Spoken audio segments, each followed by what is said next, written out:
This time at the Quick Speed Shop, check it out, bam! The Dodge truck frame is back behind me. It's back from the sandblaster. I got it assembled, but let me go back a couple days and we'll drag the thing in here in epoxy primer and start putting it together to the point we got now. Look at this! Maybe get the engine ready to go in. I don't know.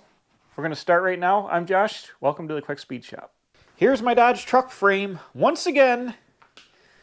Backstory, if you haven't seen, a couple videos ago I did I won't call it a rant video, but a very upset video about my Dodge truck frame. I had it sandblasted and I used Eastwood Fast Etch and Eastwood Rust Encapsulator to paint it all, and everything is fine until I put it outside and the rain somehow reacted to the paint and the Fast Etch and ruined the whole thing. So I had to send it off and get it reblasted, and now it has been re-sandblasted and epoxy primered at the blaster with really high quality epoxy primer. It was not cheap. It cost, I'll tell you, $1,200 to get this blasted and primed with some other parts, a trailer hitch and plow frame and stuff like that. But very expensive, but very good quality, 1,000 times better than using the Eastwood paint. So that was a couple weeks ago. I had that bubbling issue, so I just got it back today. The weather was inclement. I had to have it wrapped up in my trailer, and I got some snow and rainwater on it here when I was moving it inside, but now it's drying off. You can see the flat black. This epoxy, you can paint over it without scuffing it for a few days. So I'm gonna get the paint right on it here, but to make it easier to work on, last time I painted it was with a brush. This time I'm gonna rattle can it on top of the epoxy, and I had it on like my homemade rotisserie. I'm gonna actually put it on the suspension and just paint it up in the air on the suspension. So I've got the front axle of Dana 44 off camera. I did some more of my lift kit. I put the steering block extender on for the steering arm with the longer studs. Put the longer studs in for the leaf spring. And I'm just going to go and bolt the springs back in, put the axles under it.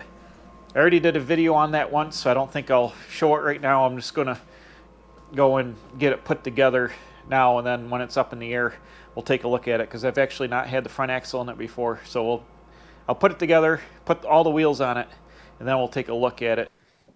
Woo, look at that. It's a high riser for sure. Finally got the front axle bolted in. This is new action. You guys haven't seen this before. I didn't have it ready to go. And here it is. Now this kit, we're going to talk about geometry for a second. You can see the upright here, the steering knuckle. It looks like it's leaned backwards about maybe, I don't know, 2 degrees. And that's negative caster. That's what you want to help this help cars steer. The more caster, the better. When I build hot rods, I actually put about 10 degrees of caster in them. And what that does is it leans this is the upright, it leans it way back, and it helps the car go down the road straight. If you go around the corner with a wheel, like my Model A hot rod shop truck, I go around the corner with that's got 10 degrees. I let go of the wheel, and the thing steers back straight. It tracks super straight. My Model A Coupe is the same way, about 8 to 10 degrees. They track super straight down the road. These trucks, they hardly put any caster in from the factory, and it actually came with shims that they wanted you to put in like this to, I guess, roll the pinion up towards the transfer case a little bit. But this would pick the pinion up there. So it would actually take the caster where you got 2 degrees, and it would make it, I don't know, like almost positive caster. And that's when things start to handle bad, like you get bump steer and like a death wobble or whatever. So I didn't put the factory, or the shims that came with the kit in. The front drive shaft has a double cardigan joint on it, so the pinion angle shouldn't be a big deal. Like here, it's got a double cardigan joint. I'm gonna try it without the pinion shims.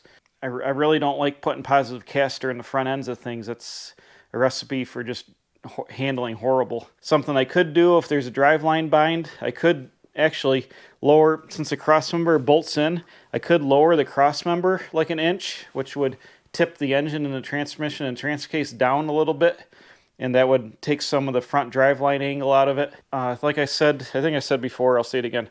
This is epoxy primer, and there's a window when you can just paint this without scuffing it, it'll chemically adhere to the top coat paint. And I'm just going to paint this frame flat black. It's because I'm going to fluid film it later, and the fluid film will really eat into the flat black paint. But the epoxy really adheres to the metal, and it's a super, super good primer. That really expensive, but it'll last. It'll be the best thing for this frame. So I'm going to start painting it here. I'm just going to rattle can it with flat black.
Okay, it's the next day. I'm all like covered in paint, but this thing is all set. Let's check it out. Bam, look at that. I got two good coats of flat black on everything, and with the epoxy primer, this is super good. And the reason I did this, I probably said it 18 times. I'll say it again. I'm going to apply fluid film to this whole chassis when I put the truck together, and it'll right into the flat black, and it'll help lock it on way better than shiny paint. So that's why it's flat, but it's all painted up. I got parts of the plow frame hanging off, using the frame as a jig. Painted a bunch of other parts here, plow frame parts, battery box. The air cleaner, I did in satin black, along with the inspection cover and the transfer case shifter and stuff. They're all satin. I wanted to show you this. This is hilarious. I had the air cleaner blasted. Look at the rot. You see it through there? Look at the rot holes through the air cleaner. I never had an air cleaner rust out before. I'm actually going to trim the outer lid off this thing and make like an open element. Use the base, but make the element open around the edges. So that's the only thing I can do with it now, since it's all rotted like that. That's fine.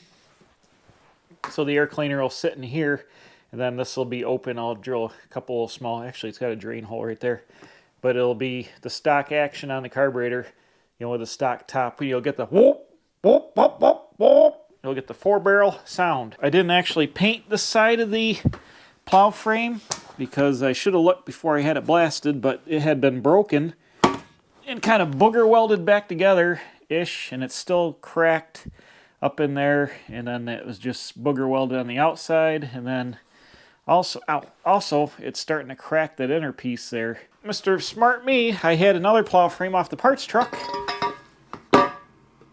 and I should have looked, and I would have sent this off to get blasted. It's the passenger side from the parts truck, and it's not broke, or maybe it might have been broke at one time because that weld looks suspect, but I don't see a big fracture on the inside. So I'm going to clean this up. I could have my friend Jordan blast it, but I'm going to try to clean it up the best I can. This has mostly got paint on it down here, and I'll clean it up. So I'll paint this one up, and then I'll have two good ones on the truck. I also ordered some parts in Rock Auto, and a new diff cover showed up, Dana 60 diff, which is pretty hefty. So that'll go on there. Fix that. I'm going to get this ready to go. Maine, USA from Dana. Part of my restoration of the front axle here. I'm going to go ahead and I'm going to resurface the brakes. Now the correct thing would be to take them off and turn the rotors. Not going to do that. I'm going to show you what I'm going to do. I'm going to resurface them vice grip garage style, and it'll be perfect. In the meantime, I got the rest of the axle cleaned down. This front axle is in really nice shape. rust-wise, just a little bit of rust, which I kind of half-assed freaking cleaned up, but most of it was clean metal. It actually has the date and the part number on the axle tube I found.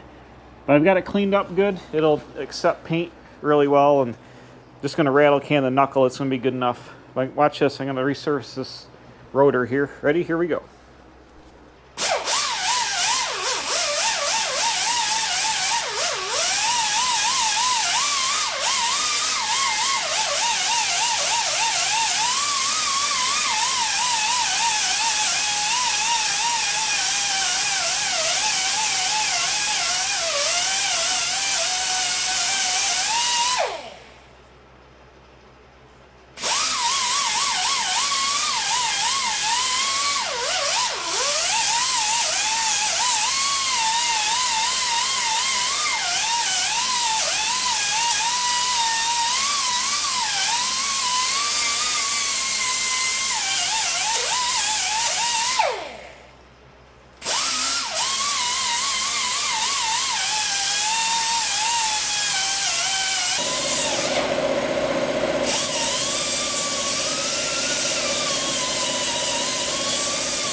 There I went with the Rustoleum primer here. Got the axle all primered up here. Just real rough. I'm going to take the tie rod off later. I got to put new tie rod ends in it, so clean that up later. But I also just wrapped everything up. This is superficial. I guess that kind of rhymes. Superficial. Just because it wasn't real rusty. I'm just going to rattle can it. And it's a lot easier than brush painting it with the encapsulator. But it'll be all right. It'll get fluid filmed like all the rest of the suspension and everything else, so it'll end up coming out good. The rear end, I am going to put the encapsulator on it because this is pretty scaly, and I had the converter on it, which kind of got wet and kind of washed off a little bit, so I'm going to put the encapsulator on this. But also bad news, I pulled the drums off. This rear end I had in an old van. It's only got about 80,000 miles on it, but I thought the brakes were good. No, I got a broken cable on the side that goes around with the holds the clip for the star wheel. These shoes aren't too bad. You can see these are the big brakes, the 3.5 guys. These are wore down about half. Then I went to the passenger side, and these are wore a lot more. That's getting down there. There, that one's getting down pretty good. So I got new wheel cylinders coming, just because the thing's been sitting around for a couple years. But I think I'm going to go ahead and just put new shoes on it while I got it apart. Seems like the right thing to do. And also, big bummer. Why is this open? Hold on a minute. The big bummer is, I thought the drums are good, but you can see that lip in there. They've been turned. Look how paper thin this is, and then they got water in them when it was in storage, sitting outside, I guess. And the drums are pretty pitted. They're not going to be able to be turned again. So I got to buy new drums for this now. So I thought I was going to get away with having to not do rear brakes. Wrong. More money. So great. I got new calipers coming for the front. New calipers, new pads. Like I said, I just surfaced these rotors a little bit. They got a lot smoother. Took all the surface rust off them. The only reason I did it is because these are such a pain to change. You got to take the axles out, take the hub apart. I'm sorry, not take the axle out, but take the hub all apart. They go on behind the hub, and you can see how thick these are. These rotors probably weren't on there. They're probably pretty new when the truck was stored in the woods for multiple years, so that's why they're all rusty. So hopefully it'll be all right. Just putting a new surface on them with some new pads. They feel pretty good. They're a little pitted, but they should wear in. If for nothing else, they'll help it stop better because it'll grab right onto them pads. All right, bam, it's the next day, and the paint is dry. Take a look at the front axle there. Looks mint. Like I said, I got to put new tie rod ends in this, so I'll paint the tie rod separately. I went and bolted my steering box back on, which I had done before, and I got it setting on the front tires. I want to take a second to talk about brake hoses. This has a 4-inch suspension lift. I bought Rough Country Springs, so it's 4 inches taller than stock. And that comes into play with brake hoses. I had ordered hoses before I bought the springs, and I had ordered stock style hoses. Just from Rock Auto, I ordered the original hoses. And with a suspension lift, obviously the axle is going to be farther away from the frame. And this is the OEM style front hose for this truck, which goes into the factory bracket here. But as you can see, it curved around, but you can see it's way too short because the suspension is lifted. Plus there's no weight on it, so it's actually even taller than it would be. But you got to account for axle drop and stuff. So the stock front hose wasn't going to work. I had this other hose. I can't remember what I bought it for, but I had it brand new on the shelf. And it was, I don't know, another like 6 or 8 inches longer. So I put that on here. It's the same fittings and everything. And I will mount this up to the front brake hose. So I've got plenty of hose for my front axle now. Here on the back, I'm using the Ford axle, the Ford Dana 60. I went and I took the brake hose bracket that used to bolt here in the frame and it used to stick over here. I relocated it to here, moved it ahead, but this is a stock Dodge hose, but it appears to have enough slop in it that's going to work with the droop. It's got quite a big, quite a big loop in it right now, and this is with the suspension pretty much unloaded, so it'll go down and be plenty long enough, but you will have articulation. So there's probably about 6 inches of drop in it, which I'm not going to rock crawl this thing or whatever, so it should be plenty of hose there. I mean, if it ever gets super, super tight, this bracket, oops, the paint's not dry. Now it's got a thumbprint in it. Oh, well. The bracket, I left a little gap under the frame, so if it ever gets really stressed, it can bend this bracket before it rips the brake hose off. So I just tried to plan ahead for that a little bit. Okay, I got my driver's side plow mount here. I put fluid film on it where it's going to touch the frame, and it should slip right in here like this. Somehow, where's the bolt holes? Aha!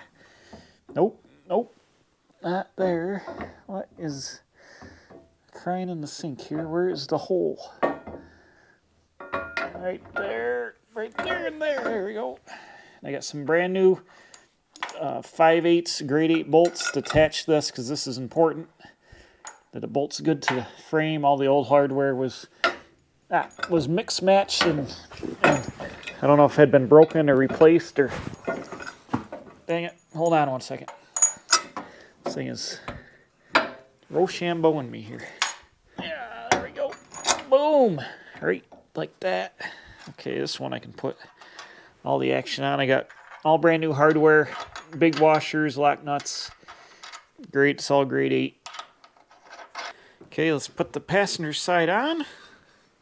This guy's gonna go down in here like that. Boom. Boom. Oh. Of course, bolts got anti-seize on them. Now everything I touch gets anti-seize on it and fluid film. It's the best of both worlds. Perfect. Bam. Just like that. This is the earlier frame. This is the 1975 frame, but the mounts are the same. For the 75 to 80, it's all Meyer Snow Plow. It's all the same. But the center cross member is different for the 75. It's a smaller cross member. I've got to loosen these up just a little bit. Once I go to put the bottom piece in, you'll see it's loose, or the plow arms are spread some, and this lower bracket's going to draw it together, and it's going to pull them away from the leaf springs, so that'll be a bonus. Now this plow mount, everything's got anti-seize on it. This plow mount's got 3 mounting holes, so you can raise it up and down. I'm going to put it on the lowest setting because this truck is lifted now. I had trouble even fitting the bolt head between the spring and the bracket when I test fitted a second ago off camera just when I was fluid filming this. But like I said, I've got it figured out. Ah, crap. Why is that? That's right. This passenger side bracket off the parts truck, the holes, I'm using 3/4 inch bolts, and the hole isn't quite big enough to take it for some reason. I gotta ream it out, but I can get this one bolt started. That's not a drill bit. This is a drill bit. Crocodile Dundee. Let's see if I can do this without shearing my freaking arm off with the drill. Oh, come on. Whoa! Easy. Easy.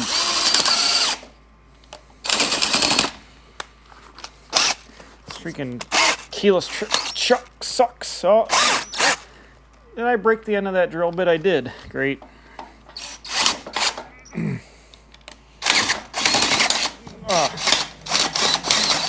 Not good at all, bro. Oh, now it's stuck. Are you serious? Come on, man.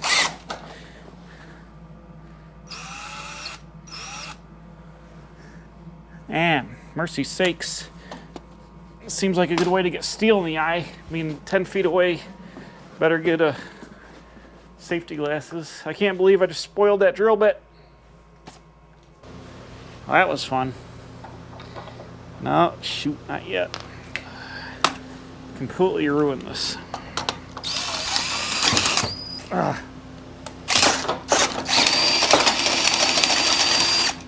Completely ruined that drill bit. That's great. Yeah, 3/4 inch drill bits, they're cheap. Don't worry about it. Oh wait, no they're not.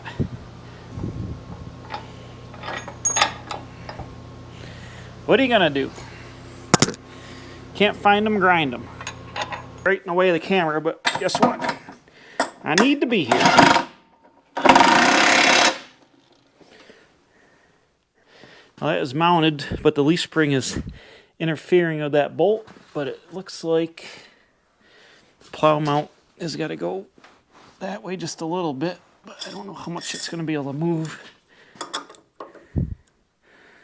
Is what it is. Let me, I suck these bolts in. It should draw it around. I don't know.